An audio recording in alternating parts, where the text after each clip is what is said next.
24 breaking. Calicut സർവകലാശാലയിൽ governor syndicate അധികാര തർക്കത്തിൽ നിർണായക ഉത്തരവുമായി ഹൈക്കോടതി.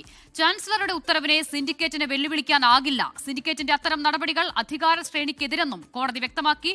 വിഷ്ണു സുരേഷ് ചേരുകയാണ്. വിഷ്ണു, വിശദമായ വിവരങ്ങൾ എങ്ങനെയാണ്? അഷിത, ഇതിന് പശ്ചാത്തലം ഇങ്ങനെയാണ്. നേരത്തെ ഇൻസ്ട്രുമെന്റ് എഞ്ചിനീയർ ചില ക്രമക്കേടുകൾ നടത്തിയെന്ന് ചൂണ്ടിക്കാണിച്ച് ഇൻസ്ട്രുമെന്റ് എഞ്ചിനീയർക്കെതിരെ സിൻഡിക്കേറ്റ് നടപടിയെടുത്തിരുന്നു.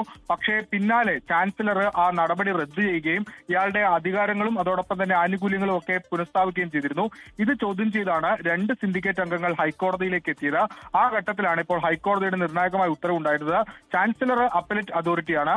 അത്തരത്തിൽ ചാൻസലർ എടുക്കുന്ന ഉത്തരവ് അത് ചോദ്യം ചെയ്യാനുള്ള അധികാരം അത് സിൻഡിക്കേറ്റിനില്ല. അങ്ങനെ ചോദ്യം ചെയ്യണമെങ്കിൽ ചില പ്രത്യേക സാഹചര്യം വേണം. പ്രത്യേകിച്ച് വ്യക്തിപരമായോ അല്ലെങ്കിൽ പൂർണ്ണമായും തന്നെ അടിസ്ഥാന വിരുദ്ധമായ ചട്ടങ്ങൾക്ക് എതിരായ നടപടികൾ ആണെങ്കിൽ മാത്രമേ ഇത്തരം ചോദ്യം ചെയ്യലുകൾക്ക് സാധ്യതയുള്ളൂ എന്നാണ് നിലവിൽ ഹൈക്കോടതിയുടെ പ്രധാനപ്പെട്ട നിരീക്ഷണം. ഈ നിരീക്ഷണത്തോടുകൂടിയാണ് ഹൈക്കോടതി സിൻഡിക്കേറ്റ് അംഗങ്ങളുടെ അപ്പീൽ തള്ളിയിരിക്കുന്നത്. ഈ അധികാര തർക്കവുമായി ബന്ധപ്പെട്ട് സിൻഡിക്കേറ്റ് ചാൻസലർ അധികാര തർക്കവുമായി ബന്ധപ്പെട്ട ഒരു പ്രധാനപ്പെട്ട നിരീക്ഷണമാണ് ഹൈക്കോടതിയുടെ ഭാഗത്ത് ഇപ്പോൾ ഉണ്ടായിരിക്കുന്നത്. അസിത. ഓക്കെ, വിഷ്ണു സുരേഷാണ് വിവരങ്ങൾ നൽകിയത്.